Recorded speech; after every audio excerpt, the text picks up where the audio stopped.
നമസ്കാരം. ഞാൻ മുനമ്പം DYSP ആണ്.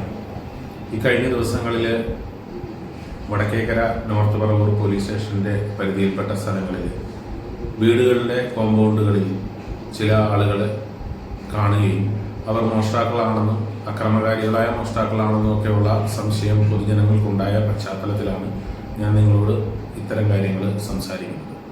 ഈ പറയുന്ന കാര്യങ്ങളിൽ നമുക്ക് ചെയ്യാൻ പറ്റുന്ന കാര്യങ്ങളാണ് എല്ലാം. അതൊന്ന് പരമാവധി നമ്മൾ പാലിച്ചാൽ കുറേയൊക്കെ നമുക്ക് ഇത്തരം കാര്യങ്ങൾ ഒഴിവാക്കാൻ സാധിക്കുമെന്നുള്ളതാണ് എൻ്റെ വിശ്വാസം.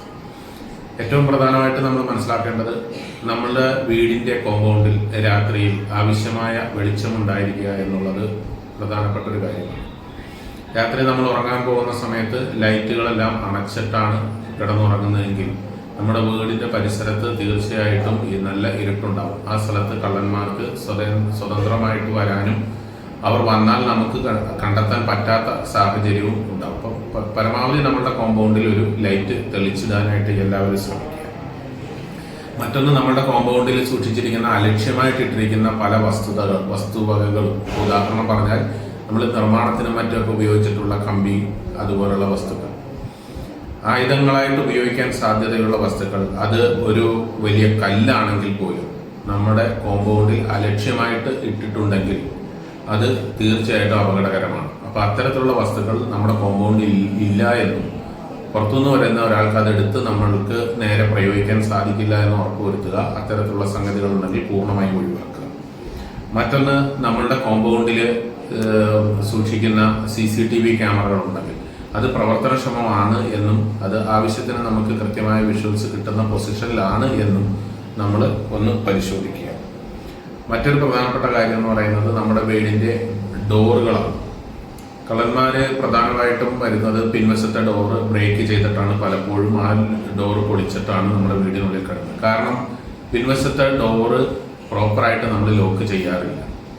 കാലപ്പഴക്കം കൊണ്ടും മറ്റും അതിന് കേടുപാടുകൾ വന്നിട്ടുണ്ടാകാം. ടവർ ബോൾട്ട് കൃത്യമായിട്ട് വീഴാത്ത ഭാഗമുണ്ടാകാം. അപ്പോൾ അതെല്ലാം ഒന്ന് പരിശോധിക്കുക. നമ്മുടെ വീടിൻ്റെ പിൻവശത്തെ ഡോറും മുൻവശത്തെ ഡോറ് പോലെ തന്നെ വളരെ സേഫ് ആൻഡ് സെക്യൂർ ആണ്, അല്ലെങ്കിൽ വളരെ സുരക്ഷിതമായിട്ട് തന്നെയാണ് അതിരിക്കുന്നതെന്ന് നിങ്ങൾ ഉറപ്പുവരുത്തുക. അതുപോലെ രാത്രികാലങ്ങളിൽ നമ്മുടെ വീട്ടിൽ എന്തെങ്കിലും ശബ്ദം കേട്ടാൽ, കോമ്പൗണ്ടിൽ എന്തെങ്കിലും ശബ്ദം കേട്ട് കഴിഞ്ഞാൽ, അസ്വാഭാവികമായ എന്തെങ്കിലും ഒന്ന് നിങ്ങൾ കണ്ടാൽ പെട്ടെന്ന് തന്നെ വാതിൽ തുറന്ന് പുറത്തിറങ്ങി നമ്മൾ അതിനോട് പ്രതികരിക്കുന്നതിന് മുൻപായിട്ട് ചില കാര്യങ്ങൾ ചെയ്യണം. ഒന്നാമതായിട്ട് നമ്മുടെ വീടിനകത്തും പുറത്തും ഉള്ള ലൈറ്റുകൾ തെളിക്കുക എന്നുള്ളതാണ്. രണ്ടാമത്തെ കാര്യം, നമ്മുടെ തൊട്ടടുത്തുള്ള അയൽവാസിയെ, നമ്മളെ സഹായിക്കുന്ന നമ്മുടെ സുഹൃത്തുക്കളെ ഒന്ന് ഈ വിവരം അറിയിക്കുക എന്നുള്ളതാണ്. മൂന്നാമത്തെ കാര്യം, നമ്മുടെ പോലീസ് സ്റ്റേഷനിലെ ലാൻഡ് ഫോണിലേക്ക് ഈ വിവരം പാസ് ചെയ്യുക എന്നുള്ളതാണ്. ലാൻഡ് ഫോണിൽ വിളിച്ചു കഴിഞ്ഞാൽ പോലീസ് സ്റ്റേഷൻ കൃത്യമായിട്ട് സ്ഥലം പെട്ടെന്ന് തന്നെ മനസ്സിലാക്കാനും പോലീസ് പെട്രോളിംഗ് രാത്രി ഫുൾ ടൈം ഉള്ളതുകൊണ്ട് അവർക്ക് പെട്ടെന്ന് അവിടെ എത്താൻ സാധിക്കുകയും ചെയ്യും. കൂടാതെ 112ലേക്ക് എമർജൻസി നമ്പറാണ്, അതിലേക്ക് നമുക്ക് വിളിച്ചാലും ഈ സേവനങ്ങളെല്ലാം കിട്ടുമെന്നുള്ളതാണ്. അപ്പോൾ നിങ്ങളുടെ മൊബൈൽ ഫോണിൽ ഈ പറയുന്ന നമ്മുടെ സുഹൃത്തുക്കളായിട്ടുള്ള അയൽവാസികളായിട്ടുള്ള ആളുകളുടെ ഫോൺ നമ്പറുകൾ നിർബന്ധമായും സേവ് ചെയ്ത് നിങ്ങൾ ആവശ്യത്തിന് ഉപയോഗിക്കുക എന്നുള്ളതാണ്.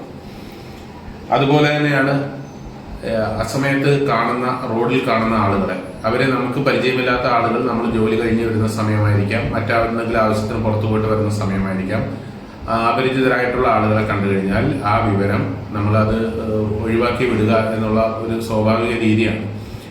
നിങ്ങൾ ആ വിവരം ഒന്ന് പോലീസ് സ്റ്റേഷനിൽ ബന്ധപ്പെട്ട ഇന്ന പോലെ സംശയകരമായ ആരെങ്കിലും പോകുന്നുണ്ടെങ്കിൽ അല്ലെങ്കിൽ കണ്ടിട്ടുണ്ടെങ്കിൽ ആ വിവരം ഒന്ന് അവരെ അറിയിക്കുക.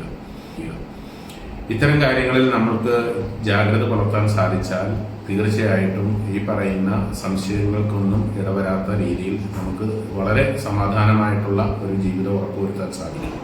പോലീസ് പെട്രോളിംഗ് പൂർണ്ണമായിട്ടും അതിൻ്റെ ഊർജിതമായി തന്നെ എല്ലാ രാത്രികാലങ്ങളിലും ഉണ്ട് എന്നുള്ള കാര്യം ഞാൻ ഒരിക്കൽ കൂടി ഉറപ്പു തരികയാണ്. മേലുദ്യോഗസ്ഥന്മാരുടെ പ്രത്യേക നിർദ്ദേശവും ശ്രദ്ധ ഇക്കാര്യത്തിലുണ്ട്. ആയതുകൊണ്ട് നിങ്ങളുടെ ഇത്തരത്തിലുള്ള ചെറിയ ചെറിയ മുൻകരുതലുകൾ ഈ പ്രശ്നങ്ങളെയൊക്കെ നമുക്ക് അഭിമുഖീകരിക്കാനും അതിനെ തരണം ചെയ്യാനും സാധിക്കും. ഈ മുന്നൊരുക്കങ്ങളെ നിങ്ങളൊരു ശീലമാക്കുക എന്ന് മാത്രമാണ് ഈ അവസരത്തിൽ പറയുന്നത്. നിങ്ങളുടെ എല്ലാ സമാധാനപരമായ സുരക്ഷിതത്വപരമായ ജീവിതത്തിനും പോലീസിൻ്റെ എല്ലാവിധ പിന്തുണയും ഈ അവസരത്തിൽ ഒരിക്കൽ കൂടി പറഞ്ഞുകൊണ്ട് നിർത്തുന്നു. നന്ദി, നമസ്കാരം.